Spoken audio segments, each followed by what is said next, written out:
My ex told my 10-year-old they were the reason we divorced. The words hit me like a physical blow when Emma whispered them through her tears. Daddy said you and him got divorced because I was a bad kid. It was 7:43 p.m. on a Tuesday, and my 10-year-old daughter had been home from her weekend with Marcus for exactly 17 minutes. I was stirring mac and cheese on the stove when she shuffled into the kitchen, still wearing her purple backpack, her face streaked with the kind of quiet tears that break your heart, the ones kids cry when they're trying to be brave. What did you just say, sweetheart? I turned off the burner and knelt down to her eye level, my hands shaking as I reached for her shoulders. Daddy said. She hiccuped between words. He said if I wasn't born, you two would still be married and happy. He said I ruined everything. The kitchen went silent except for the bubbling pot behind me. 3 years of co-parenting. 3 years of biting my tongue during exchanges. 3 years of taking the high road while Marcus played his games in family court, and this is what it led to, my baby girl believing she destroyed our marriage. Emma, look at me. I cupped her face gently. That is not true. Do you hear me? None of this is your fault. Not even a little bit. But I could see it in her eyes, the damage was already done. Marcus had planted a seed of guilt that would probably take years of therapy to uproot, if we were lucky. My phone buzzed with a text from him, hope Emma got home safe. She seemed a little emotional when I dropped her off. Kids, right? See you Wednesday for pickup. The casual cruelty of it made my vision blur with rage. He knew exactly what he'd done. Mommy, are you mad at me too? Emma's voice was so small. No, baby. I'm not mad at you. I'm mad at Daddy for saying something that isn't true. I pulled her into a hug, breathing in the strawberry scent of her shampoo. You are the best thing that ever happened to me. The absolute best thing. As I held her, my mind was already racing. Marcus had been pushing for 50-50 custody for months, painting himself as the reformed father who deserved equal time. His lawyer, Sandra Chen, had been aggressive in court, arguing that I was trying to alienate Emma from her father. The irony was suffocating. 2 weeks ago, Judge Morrison had seemed sympathetic to Marcus's petition. Children need both parents, she'd said, looking directly at me like I was the problem. If she could see Emma now, sobbing into my shoulder because her father had weaponized her own existence against her. Can we call Dr. Sarah? Emma pulled back, wiping her nose on her sleeve. Dr. Sarah Martinez had been Emma's therapist since the divorce, helping her navigate the transition between homes. Of course we can call her. We'll call her first thing tomorrow. But as I reached for my phone to send Dr. Sarah an urgent email, I realized this wasn't just about scheduling an emergency therapy session. This was about evidence. Documentation. Building a case that would ensure Marcus never got the chance to psychologically abuse our daughter again. Emma deserved better than a father who would sacrifice her mental health for his own twisted games. And I was going to make sure she got it. I barely slept that night. Every time I closed my eyes, I saw Emma's tear-stained face and heard Marcus's voice in my head, not the words he'd said to her, but the tone he'd used with me during our marriage when he was at his cruelest. Cold. Calculated. Designed to inflict maximum damage. At 6:47 a.m., I was already dressed and making coffee when my phone rang. Dr. Sarah Martinez. I got your email, she said without preamble. Can you bring Emma in at 2 p.m. today? I had a cancellation. Yes, absolutely. Thank you for responding so quickly. What Marcus said. Dr. Sarah paused. In 15 years of family therapy, I've seen this exact scenario destroy children's sense of self-worth. We need to address this immediately, and frankly, the court needs to know. After hanging up, I opened my laptop and started documenting everything. Timestamps. Direct quotes. Emma's emotional state. I even took photos of her puffy eyes and the tissues scattered around her bed from crying herself to sleep. At 8:15 a.m., my phone buzzed with another text from Marcus. Emma left her math workbook here. Should I drop it off before school? The audacity was breathtaking. Less than 12 hours after traumatizing our daughter, he was playing concerned dad, probably hoping to see if his psychological bomb had detonated properly. I typed back, no. Don't contact me except through Family Wizard from now on. Family Wizard was the co-parenting app our lawyers had recommended. Every message was timestamped and could be used in court. 20 minutes later, my doorbell rang. Through the peephole, I saw Marcus standing on my porch, holding Emma's purple math workbook. Emma's getting ready for school, I said through the door. Please leave. Come on, Sarah. I'm just dropping off her book. Stop being dramatic. Dramatic. The same word he'd used when I tried to explain why his drinking was affecting our marriage. When I'd asked him to stop criticizing my appearance in front of Emma. When I'd finally filed for divorce. I cracked the door open but kept the chain lock engaged. She doesn't need the book today. Leave it on the porch. Marcus stepped closer, his voice dropping to that familiar manipulation tone. Look, I know Emma was upset yesterday. Kids sometimes misunderstand adult conversations. Maybe if you weren't constantly badmouthing me to her. Stop. My hand was already reaching for my phone to start recording. Emma didn't misunderstand anything. You told our 10-year-old daughter that she caused our divorce. I never said that. His response was too quick, too practiced. I said marriages sometimes face challenges when couples have different parenting styles. She must have misinterpreted. Mommy, is that Daddy? Emma's voice came from behind me, small and uncertain. Marcus's entire demeanor shifted, his face brightening into the fake smile he used during custody exchanges. Hey, princess. You forgot your math book. I watched Emma's shoulders tense. Yesterday, she would have run to the door excited to see him. Now she took a step backward. I don't want to talk to Daddy right now, she whispered, loud enough for him to hear. The mask slipped from Marcus's face for just a second, revealing something ugly underneath. Emma, don't let your mother turn you against me. And there it was, in broad daylight, on my front porch. He was already laying the groundwork to blame me for the consequences of his own actions. We're done here, I said, starting to close the door. This isn't over, Sarah. His voice carried a threat that made my blood run cold. See you in court. The math workbook hit my door as it closed. As soon as Marcus's car pulled away, I called my lawyer. Janet, I need an emergency motion filed today. I was pacing my kitchen while Emma got ready upstairs, my hands shaking as I gripped the phone. Marcus psychologically abused Emma this weekend, and he just showed up at my house making threats. Janet Kowalski had been my attorney since the initial divorce proceedings. She'd warned me that Marcus would likely escalate his behavior as the custody hearing approached, but even she seemed shocked by what I described. Jesus, Sarah. Telling a child they caused the divorce, that's textbook parental alienation, but against his own relationship with Emma. I could hear her typing frantically. I can have an emergency petition to modify custody filed by noon. Judge Morrison will want to see documentation. I'm taking Emma to Dr. Martinez at 2 p.m. today. I'll get a written report. Good. Also, from now on, all exchanges happen at the police station. No more doorstep visits. And Sarah? Janet's voice turned serious. Start keeping a detailed log of everything. Times, dates, Emma's exact words. This is going to get ugly before it gets better. After hanging up, I found Emma sitting on her bed, staring at her backpack like it contained a bomb. I don't want to go to school today, she said quietly. My heart broke a little more. Emma loved school, she was in advanced reading and had perfect attendance last semester. The fact that Marcus's cruelty was bleeding into every aspect of her life made me want to scream. Okay, sweetheart. We'll stay home today. I'll call Mrs. Peterson. At 11:23 a.m., my phone started buzzing with notifications from Family Wizard. Marcus had sent 7 messages in rapid succession. Asterisk, Emma seemed fine when she left here Sunday. What exactly are you telling her about our conversation? Asterisk. Asterisk, I have a right to explain adult situations to my daughter in age-appropriate ways. Asterisk. Asterisk, if you're coaching Emma to say things that make me look bad before the custody hearing, I will pursue full custody. Asterisk. Asterisk, check your email. My lawyer is CC'd on this. Asterisk. Asterisk, Emma needs stability, not a mother who turns her against her father. Asterisk. Asterisk, I'm documenting your refusal to facilitate our relationship. Asterisk. Asterisk, this is parental alienation and Judge Morrison will see right through it. Asterisk. Each message was a masterclass in manipulation, creating a false narrative where he was the victim and I was the vindictive ex-wife poisoning our child against him. But he'd made one critical mistake, everything was now timestamped and documented on a platform designed for court evidence. I screenshot every message and forwarded them to Janet with a note, asterisk, received these an hour after he threatened me on my doorstep. Notice how he's already trying to flip the script. Asterisk.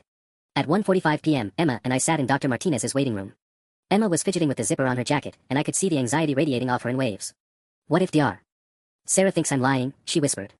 She won't think that because you're telling the truth. And Emma? Even if Daddy says you misunderstood, or that he didn't mean it the way it sounded, your feelings are still valid. The hurt is still real.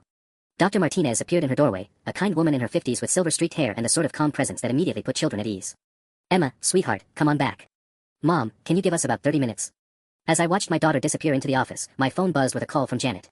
Sarah, we have a problem. Marcus just filed a countermotion claiming you're emotionally abusing Emma and using false allegations to deny him access. His hearing is scheduled for Friday, 3 days before ours. The walls felt like they were closing in. Marcus was moving faster than I'd anticipated, and now I was playing defense in a game where my daughter's future hung in the balance. His countermotion is brutal, Janet continued, her voice tight with concern. He's claiming you've been systematically poisoning Emma against him for months and that Sunday's incident was you coaching her to make false allegations. He's requesting an emergency psychological evaluation and temporary suspension of your overnight custody pending investigation. My legs gave out and I sank into one of Dr. Martinez's waiting room chairs. He's trying to flip this completely. It gets worse. He's filed a complaint with Child Protective Services claiming you're emotionally abusing Emma by implanting false memories and using her as a weapon in a custody dispute. CPS will likely be contacting you within 48 hours. The phone slipped from my hand. A CPS investigation. The very words made my stomach lurch. I thought about Emma in therapy right now, finally feeling safe enough to talk about what her father had done to her, while he was simultaneously painting me as the abuser. Sarah? Are you there? I picked up the phone with shaking hands. How is this happening? He's the one who told her she caused our divorce. Because Marcus is smart and he's been planning this. Look at the timeline. He psychologically abuses Emma on Sunday, shows up at your house Monday morning acting like the concerned father, then immediately starts documenting your hostile behavior on Family Wizard. By Tuesday he's got a motion filed painting you as the unstable parent who's alienating Emma. Through the office door, I could hear Emma's muffled voice talking to Dr. Martinez. My brave little girl was in there reliving her father's cruelty while he was 3 miles away in his lawyer's office trying to take her away from me permanently. What do we do? My voice sounded hollow. We fight back. Hard. Dr. Martinez's report will be crucial, Emma's immediate emotional response to what Marcus said, the clinical signs of psychological trauma. I'm also requesting emergency recordings of all future conversations between Marcus and Emma. At 2:43 p.m., Dr. Martinez opened her office door. Emma walked out looking drained, her eyes red-rimmed. Behind her, Dr. Martinez's expression was grim. Emma, why don't you pick out a book from my shelf while I talk to your mom? Once Emma was settled with a picture book about dragons, Dr. Martinez pulled me aside. What Marcus said to Emma constitutes psychological abuse, she said quietly. The clinical term is parentification with guilt induction. He made a 10-year-old child responsible for adult marital problems. Emma's presenting with classic symptoms, self-blame, anxiety about expressing normal needs, fear that she'll cause more problems if she speaks up. He filed a countermotion claiming I'm coaching her to lie. Dr. Martinez's jaw tightened. I've been treating Emma for 18 months. Her account is completely consistent with her emotional presentation and trauma responses. A coached child would show entirely different behavioral markers. I'll have a comprehensive report to the court by Thursday morning. As we drove home, Emma stared out the window silently. Finally, she spoke. Dr. Sarah asked if Daddy ever said other mean things that made me feel bad about myself. My hands gripped the steering wheel tighter. What did you tell her? I told her about the time he said I eat too much and that's why I'm getting chubby like you used to be. And when he said smart girls don't cry as much as I do. And... She paused, picking at her seatbelt. When he said maybe if I was better behaved, grown-ups wouldn't fight so much. Each revelation felt like a punch to the gut. This wasn't just about one cruel comment. Marcus had been systematically undermining Emma's self-worth for months, maybe years. Mommy, what if the judge believes Daddy instead of us? The question I'd been dreading. Because the truth was, I didn't know. Family court could be unpredictable, and Marcus was charming when he wanted to be. Judge Morrison had already shown sympathy toward his custody requests. Then we'll figure out another way to keep you safe, I said, hoping I sounded more confident than I felt. But privately, I was already planning for war. That evening, while Emma was in the bath, I opened my laptop and started digging through old emails, text messages, and photos from our marriage. If Marcus wanted to play dirty, I needed ammunition. What I found in my digital archives made my blood run cold. Buried in a folder labeled M. Miscellaneous was a voice recording I'd completely forgotten about. From March 2019, 8 months before I filed for divorce. I'd recorded it on my phone during one of Marcus's drunken tirades, originally thinking I might need it for a therapist or marriage counselor. I pressed play, and Marcus's slurred voice filled my kitchen. You know what your fucking problem is, Sarah? You think having Emma makes you special. Well, guess what? She was an accident. We both know it. If you hadn't got knocked up, I would have dumped your clingy ass years ago. My hands were trembling as I listened. In the background, I could hear 7-year-old Emma's voice. Daddy, why are you yelling at Mommy? Go to your room, Emma. Daddy's talking to Mommy about grown-up stuff. But I'm scared. I said go. The recording captured Emma's little feet running up the stairs, then Marcus continuing, see? Even she knows she ruined everything. Smart kid. Takes after me. I'd buried this memory so deep that hearing it now felt surreal. But suddenly, Emma's words from Sunday made perfect sense. Marcus hadn't just told her she caused our divorce out of nowhere. He'd been building this narrative for years, planting seeds every time he'd been drinking or angry. At 9:17 p.m., my phone rang. Unknown number. Is this Sarah Chen? A woman's voice, professional but cold. Yes. This is Detective Lisa Morrison with Child Protective Services. We've received a concerning report regarding your daughter Emma. I need to schedule a home visit within the next 24 hours. My stomach dropped. Detective Morrison, no relation to Judge Morrison, but the coincidence felt ominous. What kind of report?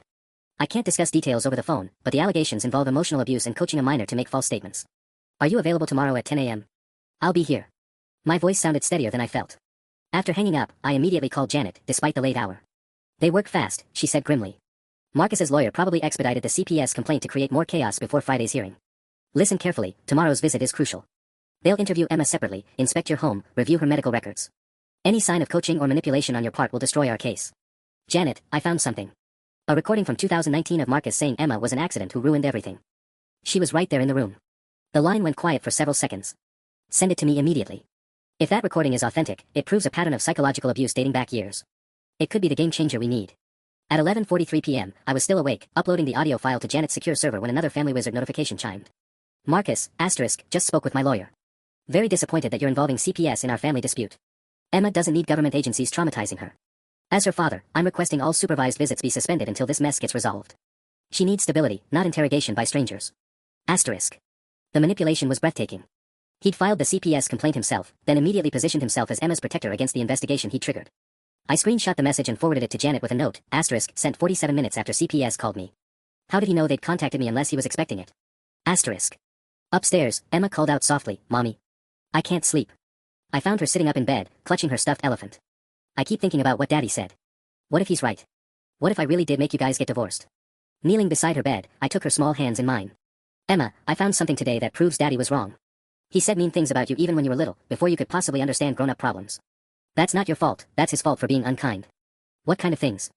Things that prove he was confused and angry about his own problems, not because of anything you did. Dr. Sarah was right, sometimes grown-ups blame kids for feelings they don't understand. As I tucked her back in, Emma whispered, Mommy, what if the judge makes me live with Daddy all the time?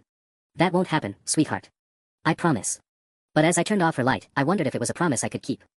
Wednesday morning arrived with a kind of gray drizzle that matched my mood perfectly.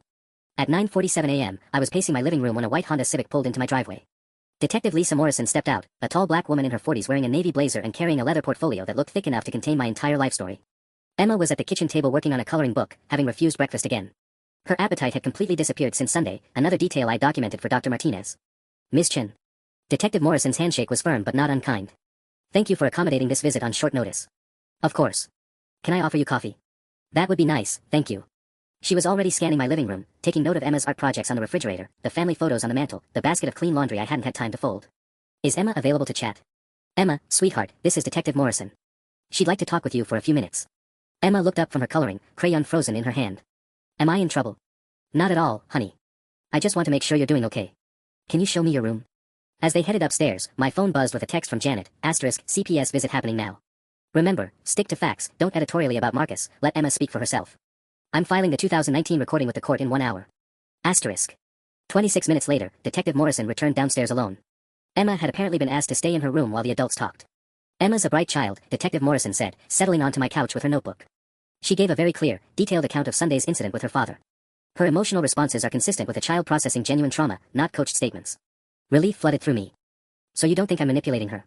The complaint alleged you were coaching Emma to fabricate abuse claims for custody purposes. Based on my interview, that's not what's happening here. She flipped through her notes. However, I do have concerns about Emma's emotional state. She's exhibiting signs of anxiety and self-blame that are concerning for a 10-year-old. That's why we're in therapy. Dr. Martinez has been helping her process the divorce. I'll need to speak with Dr. Martinez directly. Emma mentioned that her father has made other comments that made her feel bad about herself. Can you elaborate? I walked Detective Morrison through the incidents Emma had shared with Dr. Martinez, the comments about her weight, her emotional sensitivity, her behavior supposedly causing adult conflicts. With each example, Detective Morrison's expression grew more serious. Ms. Chen, I need to ask directly, do you believe Mr. Chen poses a psychological threat to Emma? The question hung in the air like a loaded weapon.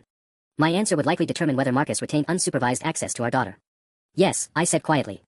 I believe Marcus uses Emma as an emotional outlet for his own problems, and he doesn't care how much it hurts her. Detective Morrison made a note. I'll be interviewing Mr. Chen tomorrow morning. Based on my preliminary findings, I'm recommending supervised visitation only until we complete our investigation. After she left, I called Emma downstairs. She looked pale and tired, like the interview had drained what little energy she had left. How did it go, sweetheart? She asked about Daddy. About the things he says that make me sad. Emma curled up next to me on the couch. I told her about the time he said I was too sensitive, and when he gets mad at you because of me. You did the right thing by telling the truth. At 12:33 p.m., my phone exploded with Family Wizard notifications. Marcus had sent 11 messages in a span of 4 minutes, each one more frantic than the last. *CPS came to my office. This is harassment. You've turned our daughter into a liar.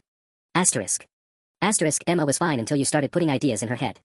My supervisor had to ask what CPS was doing here. Do you know what this does to my reputation? I'm requesting an emergency psych eval for Emma. She needs to be protected from your manipulation. This is parental alienation and I have documentation going back months. My lawyer says we can pursue harassment charges. Emma belongs with her father, not a vindictive mother who can't move on. Friday's hearing will expose everything you've done. I'm asking for full custody and supervised visits for you. This ends now, Sarah. Enough games. The desperation in his messages was palpable. For the first time since this nightmare began, Marcus sounded genuinely rattled. At 2:15 p.m., Janet called with an update that made my heart race. The 2019 recording has been authenticated and submitted to the court. Judge Morrison's clerk called. She wants to review all evidence before Friday's hearing, including CPS preliminary findings. Janet paused. Sarah, I think we might actually win this. But even as hope flickered in my chest, I knew Marcus wasn't done fighting. And desperate people do desperate things. Thursday morning at 6:23 a.m., I woke up to my doorbell ringing incessantly. Through the peephole, I saw a police officer standing on my porch next to a woman in a business suit I didn't recognize. Ms. Chen. I'm Officer Rodriguez with Family Court Services, and this is Amanda Walsh from Child Protective Services. We have a court order for an emergency welfare check. My blood turned to ice. What kind of court order? Officer Rodriguez held up an official-looking document. Your ex-husband filed an emergency petition last night claiming your daughter is in immediate psychological danger. We need to speak with Emma and assess her living situation. Emma appeared at the top of the stairs in her pajamas, rubbing her eyes. Mommy, why are there police here? It's okay, sweetheart. These people just need to ask us some questions. But it wasn't okay. As Amanda Walsh interviewed Emma in the living room, I called Janet with shaking hands. He moved faster than we anticipated, Janet said grimly. Marcus filed at 11 p.m. last night claiming Emma made suicidal statements to him over the phone. He's requesting immediate emergency custody transfer. That's impossible. Emma was asleep by 8:30, and she doesn't even have access to call him. I was pacing my kitchen while Officer Rodriguez documented everything in my house. This is completely fabricated. I know that, but now we have to prove it. What exactly did Emma tell the CPS worker? Through the doorway, I could see Emma talking quietly to Amanda Walsh, occasionally wiping her nose with tissues. She looked small and confused, not understanding why strange adults kept appearing to ask her about her feelings. She's still talking to her. Janet, what if they believe him? What if they take Emma right now? Stay calm. Document everything. And Sarah? Check your phone records immediately. If Marcus claims Emma called him last night, there should be a record. After hanging up, I pulled up our phone bill online. No outgoing calls to Marcus's number. No incoming calls from him either. But when I scrolled through Emma's tablet usage, something I monitored through parental controls, my stomach dropped. At 10:47 p.m. last night, someone had accessed Emma's Kids Messenger app and sent a message to Marcus. Daddy, I feel really sad all the time and sometimes I wish I wasn't here anymore. Mommy doesn't know I'm writing this. The message had been sent from our home Wi-Fi network, but Emma was asleep.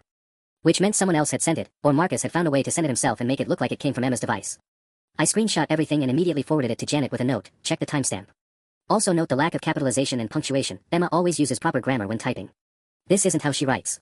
Amanda Walsh finished her interview with Emma and approached me with a concerned expression. Ms. Chen, I need to ask about Emma's emotional state. Has she expressed any feelings about not wanting to be here anymore? Absolutely not. Emma has never said anything like that. She's been sad about the situation with her father, but she's never expressed anything remotely suicidal. Because according to the report, Emma sent a concerning message to her father last night indicating she wished she wasn't here anymore. I showed Amanda my phone with the screenshot. This message was sent at 10:47 p.m. from Emma's tablet. But Emma was asleep by 8:30, and her tablet was charging in the kitchen all night. I can show you the parental control logs. Amanda examined my phone screen, her expression shifting. This does seem inconsistent with Emma's presentation today. She appears sad but not clinically depressed or expressing suicidal ideation. Because she didn't send this message. Someone else did. At 11:15 a.m., Amanda Walsh and Officer Rodriguez left with a preliminary finding that Emma was not in immediate danger. But the damage was done. Marcus had successfully created another layer of chaos and doubt just 24 hours before our court hearing. Mommy, why did Daddy tell people I wanted to hurt myself? Emma asked after they left. I never said that. Because Daddy is trying to confuse everyone about what's really happening. But the truth always comes out eventually. At 1:43 p.m., Janet called with news that made my heart pound. Sarah, I had our tech expert analyze that message from Emma's tablet. The metadata shows it was sent using a remote access app. Someone logged into Emma's device from a different location and sent that message. Her voice was tight with excitement. We can prove Marcus fabricated evidence. How is that even possible? Remember when Marcus set up Emma's tablet last Christmas? He probably installed remote monitoring software then, ostensibly to keep her safe online. But it also gave him the ability to access her accounts remotely. The pieces clicked together with sickening clarity. Marcus hadn't just psychologically abused Emma, he'd been planning this custody grab for months, installing the digital infrastructure to frame me when the time was right. Janet, if he can access Emma's tablet remotely, what else has he been monitoring? The silence on the other end told me everything I needed to know. Marcus had potentially been watching our private conversations, monitoring Emma's therapy progress, even tracking our daily routines. We're filing for an emergency restraining order this afternoon, Janet said. And Sarah? Tomorrow's hearing just became about a lot more than custody. We're talking about systematic stalking and evidence fabrication. As I hung up, Emma appeared beside me with a worried expression. Mommy, are you scared of Daddy now? Looking into my daughter's eyes, I realized the answer was yes. I was terrified of what Marcus might do next. That night, I couldn't sleep. Every creak of the house made me wonder if Marcus was somehow watching us through Emma's devices. At 2:17 a.m., I was in the kitchen checking all our electronics when my phone buzzed with an unknown number. Sarah, it's Detective Morrison. I apologize for calling so late, but I just finished interviewing Marcus and I need to speak with you immediately. My pulse quickened. What happened? His story doesn't add up. When I asked about Sunday's conversation with Emma, he claimed you coached her to lie about what he said. But then he got defensive and started contradicting himself. I could hear papers rustling in the background. He said, and I quote, even if I did mention that kids sometimes complicate marriages, that's not abuse. Emma needed to understand reality. So he basically admitted it. He admitted to having inappropriate conversations with Emma about adult relationship issues. But here's the bigger problem. When I asked about the message Emma supposedly sent Tuesday night, he had details about your house that he shouldn't know. My blood ran cold. What kind of details? He mentioned that Emma's tablet was charging in your kitchen, and that you usually do laundry on Tuesday nights. When I asked how he knew these specifics, he claimed Emma told him during their last visit. Detective Morrison paused. But Emma was with him Sunday, not Tuesday. The implication hit me like a brick wall. Marcus had been monitoring us in real time. Detective, my lawyer discovered remote access software on Emma's tablet. Marcus has been spying on us. That would explain a lot. I'm recommending supervised visits only, and I'm filing a report with the police about potential stalking behavior. Sarah, you need to be very careful. Men who spy on their ex-families often escalate when they're caught. After hanging up, I went upstairs to check on Emma. She was sleeping peacefully, her stuffed elephant tucked under one arm. But as I turned to leave, I noticed something that made my stomach lurch. Her bedroom window was cracked open about 2 inches. I always kept Emma's windows locked at night. Always. With shaking hands, I examined the window latch. It wasn't broken, but there were small scratches around the lock mechanism that hadn't been there before. Fresh scratches. I immediately called 911. At 3:24 a.m., 2 police officers were examining Emma's window with flashlights while I sat in the living room trying to stay calm. Emma had slept through everything, which was probably for the best. Officer Kim, a petite Asian woman who reminded me of my sister, found footprints in a mulch beneath Emma's window. Size 11 men's boots. Recent impressions, probably within the last 24 hours. Marcus wore size 11 boots. I bought him those exact Timberlands for Christmas 2 years ago. Ma'am, has your ex-husband ever attempted to access your property without permission? Officer Kim's partner, Officer Davis, was photographing the window and surrounding area. Not that I know of, but we just discovered he's been remotely monitoring our electronic devices. And he somehow knew details about our house that he shouldn't have known. Officer Kim made notes in her report. We're going to dust for fingerprints on the window frame. In the meantime, I strongly recommend installing a security system. If someone was attempting unauthorized entry, they'll likely try again. As the officers finished their investigation, Officer Davis handed me a card. This is for a domestic violence resource center. Even if your ex-husband never physically hurt you, stalking and surveillance are serious crimes. They have counselors who specialize in these situations. After they left, I sat in Emma's room watching her sleep, my mind racing. Marcus wasn't just fighting for custody anymore, he was actively trying to terrorize us. The window could have been an intimidation tactic, or worse, an attempt to plant more evidence of Emma's supposed distress. At 6:15 a.m., Janet called before I'd even had coffee. Sarah, we have a problem. Marcus filed another motion at midnight claiming you're mentally unstable and making false police reports. His lawyer is arguing that your paranoid behavior proves you're an unfit parent. I looked at the business card Officer Davis had given me, still clutched in my hand. Janet, he was here. At our house. The police found evidence. What do you mean he was there? Someone opened Emma's bedroom window from the outside. There are boot prints that match his shoe size. The police filed a report. The silence stretched so long I thought the call had dropped. Janet? This changes everything. If Marcus is escalating to actual stalking behavior before the custody hearing, Judge Morrison needs to know immediately. I'm requesting an emergency protective order this morning. As I hung up, Emma wandered downstairs in her pajamas, rubbing her eyes. Mommy, why do I smell coffee so early? Looking at my daughter's innocent face, I made a decision that would change everything. Marcus wanted to play games. Fine. But I was done being reactive. It was time to go on the offense. At 7:30 a.m., while Emma ate cereal and watched cartoons, I made 3 phone calls that would either save us or destroy everything. First call, hi, this is Sarah Chen. I need to speak with Marcus's supervisor, David Richardson, please. I'd found David's name on Marcus's company directory 6 months ago when Emma had mentioned her daddy's mean boss. David Richardson speaking. Mr. Richardson, this is Marcus Chen's ex-wife. I'm calling because there's been a police investigation involving stalking behavior, and I thought you should know that Marcus may be using company resources inappropriately. My voice was steady, professional. He's been remotely accessing electronic devices and conducting surveillance during work hours. I have police report numbers if you need documentation. The silence told me everything. We'll look into this matter immediately. Thank you for bringing it to our attention. Second call, Rebecca, it's Sarah. I know this is awkward, but I need to tell you something about Marcus. Rebecca Walsh was Marcus's new girlfriend, a sweet kindergarten teacher who'd been dating him for 4 months. Emma had mentioned that Daddy's friend Rebecca always brought cookies and seemed really nice. Sarah? Is everything okay? Marcus said you were going through some kind of breakdown. Rebecca, Marcus told our 10-year-old daughter that she caused our divorce. He's also been illegally monitoring our home and the police found evidence he's been stalking us. I took a breath. I'm not telling you this to hurt you. I'm telling you because you work with children, and you deserve to know who you're dating. That can't be true. Marcus would never. I have recordings, police reports, and witness statements. Please just be careful. Third call, Mom, it's me. I need you to pick up Emma from school today and take her to your house. Don't let anyone else take her, even if they have official-looking paperwork. My mother, bless her, didn't ask questions. We'll be there at 3:15 p.m. Sarah, whatever's happening, your father and I are here. At 9:42 a.m., Janet called with an update that made my hands shake. Judge Morrison moved our hearing to this afternoon at 2 p.m. She wants to review all evidence immediately, including the police report from last night. That's good, right? I think so. But Sarah, Marcus's lawyer just filed a motion claiming you're having a psychotic break and that your recent behavior proves Emma needs to be removed from your care immediately. They're bringing a court-appointed psychologist. The kitchen suddenly felt too small. A psychologist? To evaluate me? To evaluate both of you. Dr. Patricia Vance will interview you and Emma separately, then make a recommendation to the judge. Janet's voice was tense. The good news is that Dr. Vance has a reputation for seeing through manipulation tactics. The bad news is that if she thinks you're unstable, we could lose Emma today. At 11:15 a.m., my phone buzzed with a Family Wizard message from Marcus. Sarah, I don't know what game you're playing, but Rebecca just broke up with me and my boss is asking questions about inappropriate technology use. This stops now. Emma needs her father, and I won't let you destroy my life over your delusions. The mask was finally slipping.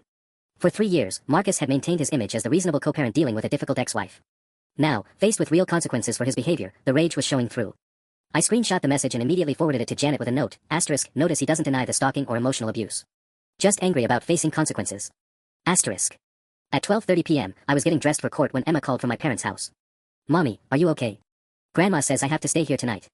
I'm fine, sweetheart. There's just some grown-up stuff I need to handle. Are you having fun with Grandma and Grandpa? Yeah, but Daddy called Grandma's house. He sounded really mad. He said he's coming to pick me up after his meeting today. My blood froze. What exactly did he say? He told Grandma that you can't keep me away from him and that after today, things are going to be different. Emma's voice got smaller. Mommy, I don't want things to be different. I want to come home. You will come home, baby. I promise. But as I hung up and grabbed my keys for court, Marcus's words echoed in my head. After today, things are going to be different. He sounded like a man who thought he'd already won. At 1:47 p.m., I sat in the courthouse parking lot watching Marcus stride through the front doors with his lawyer, Sandra Chin. He was wearing his navy suit, the one he'd worn to our wedding, and carrying a thick manila folder that made my stomach clench. Whatever was in that folder, he looked confident about it. My phone buzzed with a text from Janet, running 3 minutes late. Don't talk to Marcus or his lawyer. Dr. Vance is already here and wants to interview you first. Inside the courthouse, the hallway buzzed with activity. Other families waited on benches, some crying, others arguing in hushed whispers. I spotted Dr. Patricia Vance immediately, a tall woman in her 60s with silver hair and kind eyes, holding what looked like psychological evaluation forms. Ms. Chen. I'm Dr. Vance. We have about 20 minutes before the hearing starts. Shall we find somewhere quiet to talk? She led me to a small conference room down the hall. Through the window, I could see Marcus pacing outside the courtroom, gesturing animatedly to Sandra while checking his phone every few seconds. I've reviewed the preliminary reports, Dr. Vance said, settling across from me with her notepad. Your daughter has been through quite an ordeal. How are you managing your own emotional state through all this? Honestly, I'm terrified. Not just about losing Emma, but about what Marcus might do next. Finding those footprints under her window. I stopped, realizing how paranoid I might sound. The police report mentions evidence of potential stalking behavior. Do you feel safe in your current living situation? No. Yesterday I felt safe. Today I'm wondering if he's been watching us for months without us knowing. I showed her my phone with Marcus's family wizard messages from that morning. Look at the timestamps. He sent these while he was supposed to be at work, right after I called his supervisor. Dr. Vance read through the messages, her expression growing more serious. These show a concerning pattern of blame-shifting and intimidation tactics. Has Emma expressed any anxiety about seeing her father? She used to run to the door when he came for pickup. Now she hides upstairs. Last night she asked me if Daddy was going to take her away from me forever.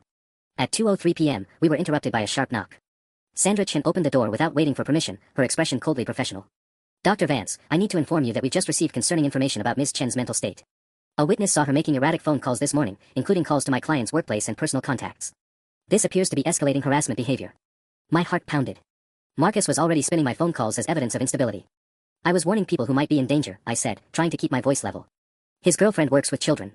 His employer needed to know about the stalking investigation. According to our witness, Ms. Chen was agitated and making wild accusations about surveillance and break-ins, Sandra continued. We're concerned she's experiencing a psychological break that's affecting her judgment regarding Emma's welfare. Dr. Vance closed her notepad.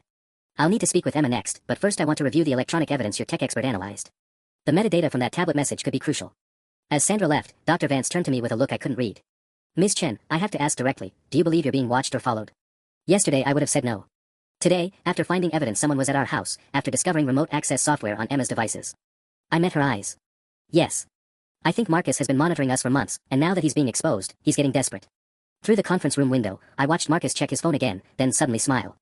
Something had just happened, something that made him look less worried and more predatory. My phone buzzed with a text from my mother, Sarah, call me immediately.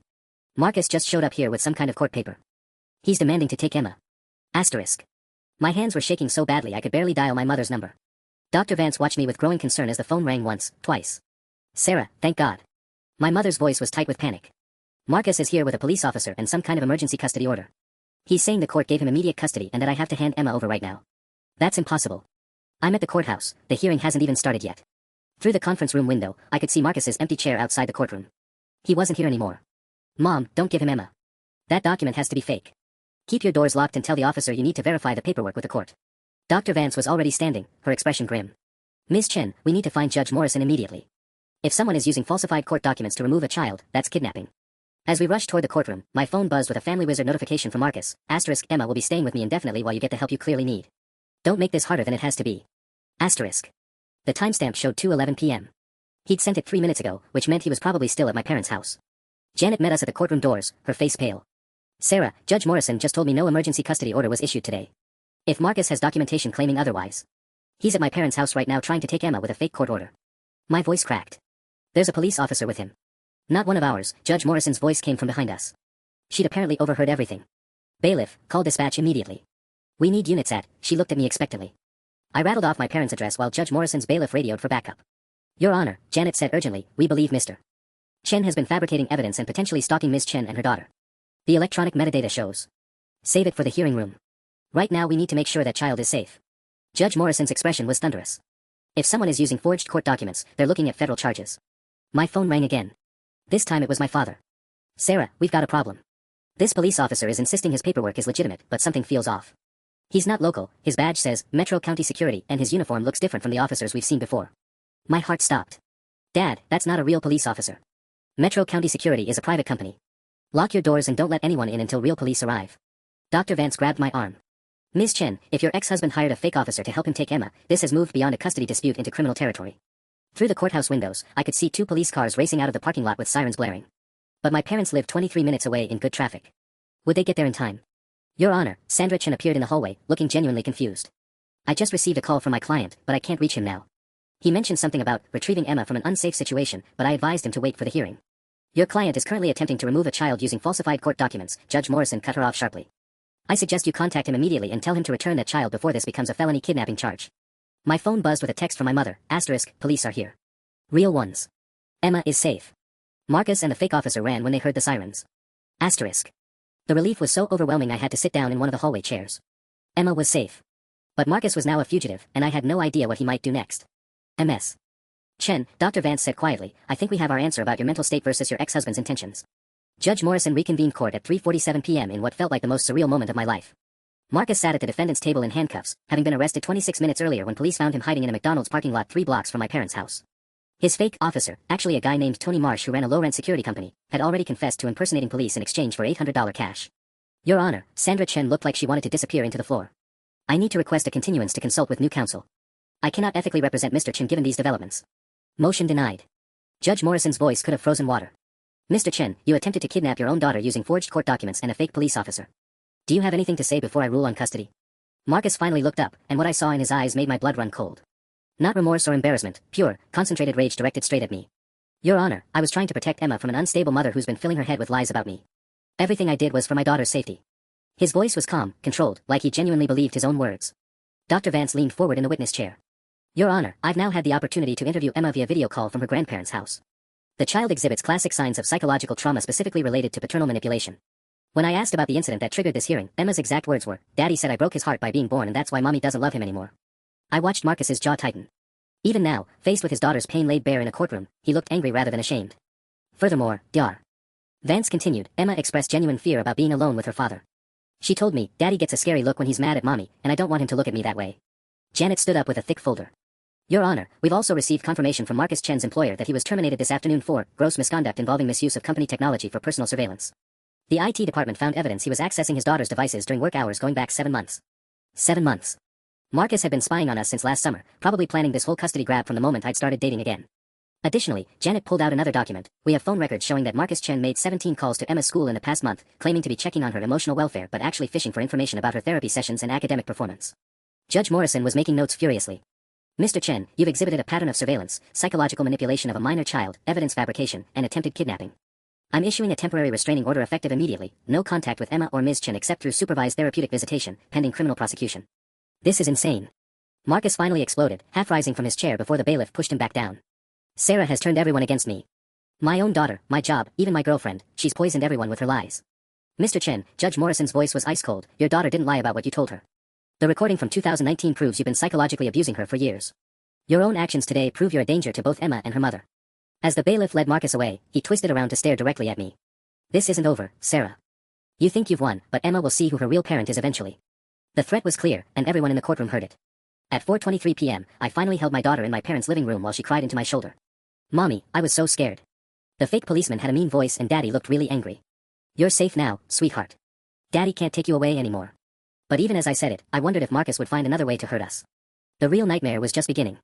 The relief of holding Emma safely in my arms lasted exactly 18 hours. At 10:47 a.m. Thursday morning, I was making breakfast when Detective Morrison called with news that made my coffee cup slip from my hands. Sarah, Marcus made bail at 6:23 a.m. His brother Kevin posted a $50,000 bond. Her voice was tight with concern. There's more. The fake officer, Tony Marsh, is claiming Marcus told him you'd kidnapped Emma and he was just helping a desperate father retrieve his daughter. I sank into a kitchen chair, watching Emma color at the table, blissfully unaware that her father was free again. But that's ridiculous. There are recordings, witness statements. I know, but Marsh signed an affidavit saying Marcus showed him evidence of your mental instability and claimed you were keeping Emma from court-ordered visits. Detective Morrison paused. Marcus's new lawyer is spinning this as a father's desperate attempt to save his child from an unfit mother. New lawyer? David Kellerman. Expensive criminal defense attorney from downtown. Apparently Kevin Chen is funding this whole defense strategy. I could hear papers rustling. Sarah, Kellerman specializes in flipping domestic violence narratives. He's going to argue that you orchestrated everything to frame Marcus. After hanging up, I immediately called the school to update Emma's pickup authorization list. But the secretary, Mrs. Rodriguez, had disturbing news. MS. Chen, someone called yesterday claiming to be from your lawyer's office. They were asking about Emma's attendance records and whether she'd shown signs of distress in class. Mrs. Rodriguez sounded apologetic. I didn't give out any information, but they knew specific details about Emma's therapy schedule. My hand started shaking. What kind of details? They mentioned that Emma sees Dr. Martinez on Wednesdays after school, and that you'd recently increased her sessions due to family stress. When I asked for a reference number for the inquiry, they hung up. Someone was still gathering intelligence about our lives. But if Marcus was in custody until this morning, who had made that call? At 11:15 a.m., I was researching private investigators when my neighbor, Patricia Walsh, knocked on our door looking uncomfortable. Sarah, I hate to bother you, but there was a man in our backyard around midnight last night. He claimed to be from the utility company checking gas lines, but... She bit her lip nervously. He was really interested in which rooms in your house had lights on. What did he look like? Tall, maybe 6'2", dark hair. He had a clipboard and everything, but midnight seemed like an odd time for utility work. I called Metro Gas this morning, they said no one was scheduled for our neighborhood. The description matched Kevin Chin perfectly. Marcus's older brother was a construction supervisor who'd never liked me, always claiming I was too controlling during our marriage. If Kevin was funding Marcus's defense, he might also be helping with surveillance. Patricia, did you call the police? I almost did, but he left when I turned on my porch light. I got his license plate though, KDC 7749. I screenshot the plate number and immediately sent it to Detective Morrison. Kevin David Chin. He wasn't even trying to be subtle. At 12:30 p.m., Emma's school called again. This time it was Principal Jackson, and his voice was strained. MS. Chen, we've had an incident. A man identifying himself as Emma's uncle tried to check Emma out of school 20 minutes ago. He had what appeared to be a medical emergency authorization form signed by you. My vision tunneled. Emma's still there, right? Yes, absolutely. Mrs. Rodriguez remembered your warning about unauthorized pickup attempts. When she asked for additional identification, the man became agitated and left quickly. Principal Jackson cleared his throat. Ms. Chen, this authorization form looked very official. If we hadn't been specifically warned. Can you email me a photo of the document? 3 minutes later, I was staring at a nearly perfect forgery of my handwriting on legitimate school letterhead. Someone had practiced my signature dozens of times, the loops in my S and the way I dotted my I's were almost exact matches. But there was one mistake. The form was dated February 31st, a date that doesn't exist. I called Janet immediately.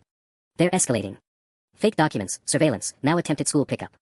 This isn't just Marcus anymore, Kevin's involved. I'm filing for an emergency protection order that includes all Chin family members, Janet said grimly. Sarah, you need to consider that they might try again tonight. Kevin knows your routines now.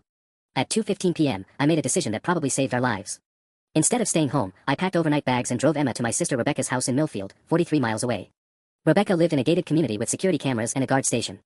We're having a sleepover with Aunt Becca, I told Emma, trying to sound casual. Won't that be fun? But Emma was 10, not stupid. Mommy, are we hiding from Daddy again? We're being extra careful until the police finish their investigation. At 7:42 p.m., while Emma was watching movies with her cousin Tyler, Detective Morrison called with news that vindicated my paranoia. Sarah, where are you right now? My sister's house in Millfield. Why? Because Kevin Chen was just arrested trying to break into your house. A neighbor saw him prying open your back door and called 911. Her voice was grim. He had lockpicking tools, a camera, and a bag full of items that appear to be planted evidence. What kind of items? Empty alcohol bottles, prescription medication that doesn't belong to you, and printed emails that were obviously fabricated. Detective Morrison paused. Sarah, if you'd been home tonight, this could have turned violent. Kevin had zip ties and duct tape in his car. The implications hit me like a freight train. They weren't just trying to discredit me anymore, they were planning to stage a scene that would justify taking Emma permanently. There's more, Detective Morrison continued. We found a notebook in Kevin's car with detailed surveillance logs going back 6 weeks. Your work schedule, Emma's school pickup times, even what groceries you bought and when. They've been planning this for months. As I hung up, Emma appeared in the doorway looking worried. Mommy, you look scared. I knelt down and pulled her close.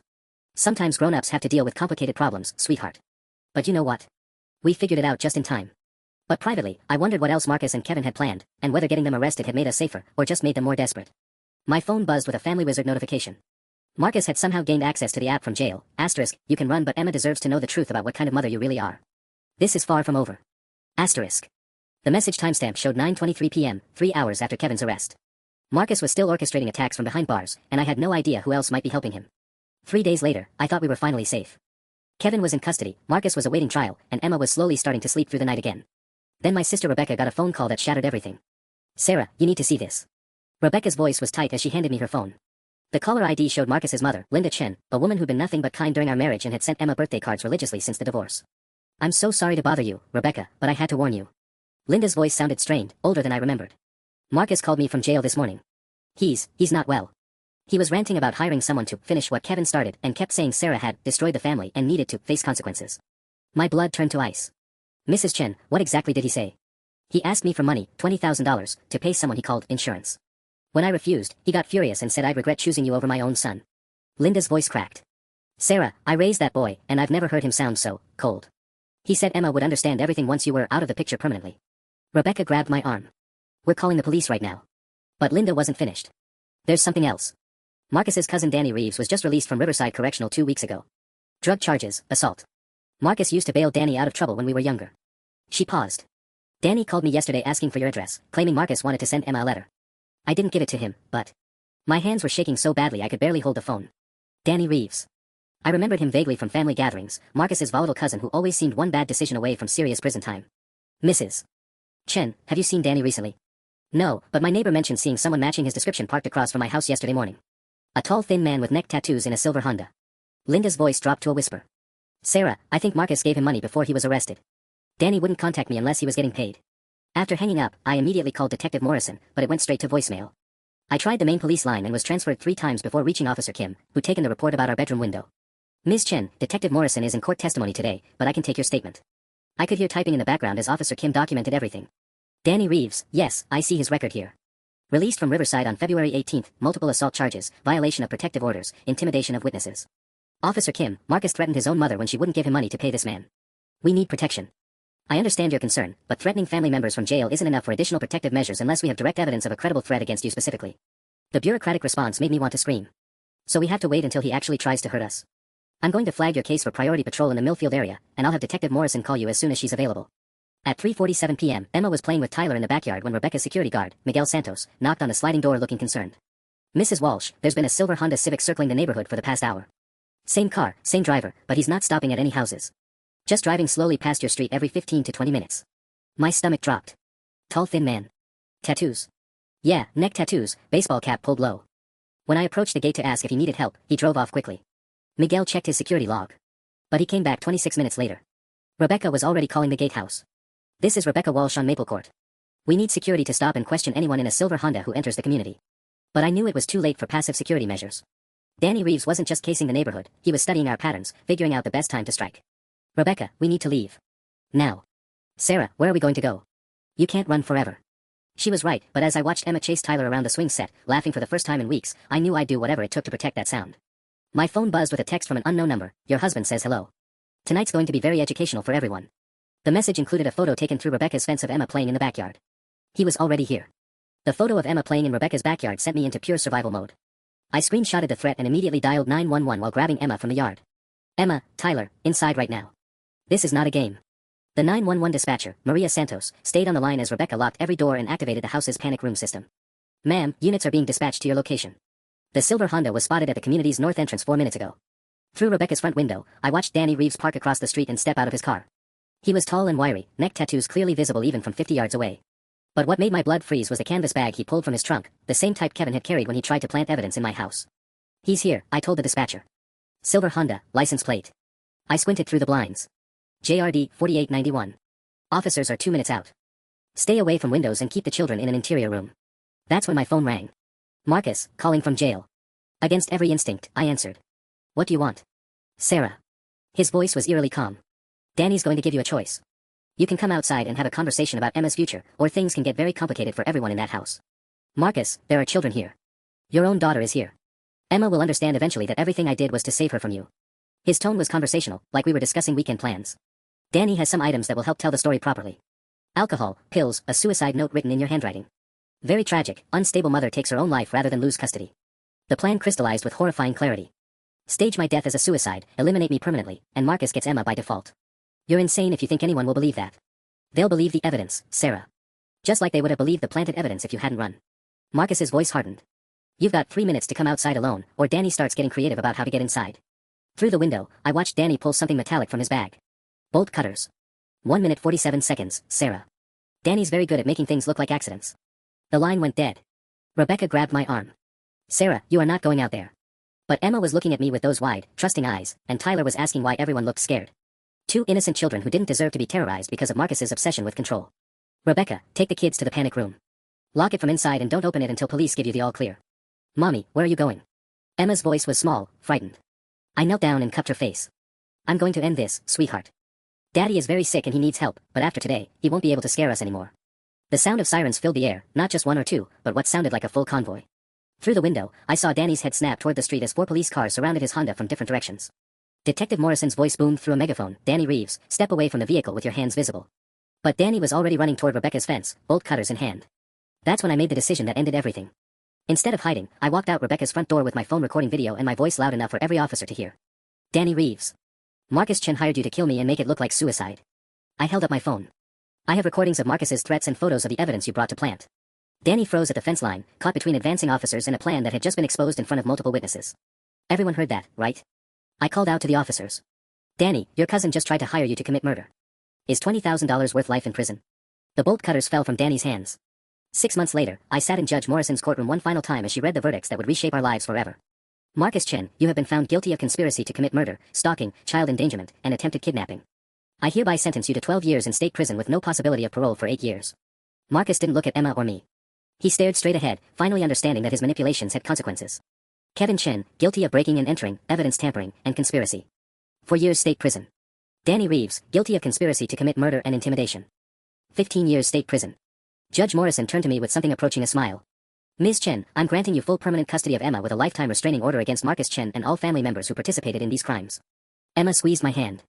At 11 now, she was in weekly therapy but sleeping through the night again. Dr. Martinez said her resilience was remarkable. Children who feel genuinely protected can heal from almost anything. Mommy, does this mean Daddy can never tell me I'm bad again? Never again, sweetheart. Never again. As we walked out of the courthouse, Emma looked up at me with clear, bright eyes. I'm glad you didn't let him win. Marcus had told our daughter she was the reason we divorced, trying to poison her against her own existence. But in the end, Emma became the reason I found the strength to fight back and win. The nightmare was finally over.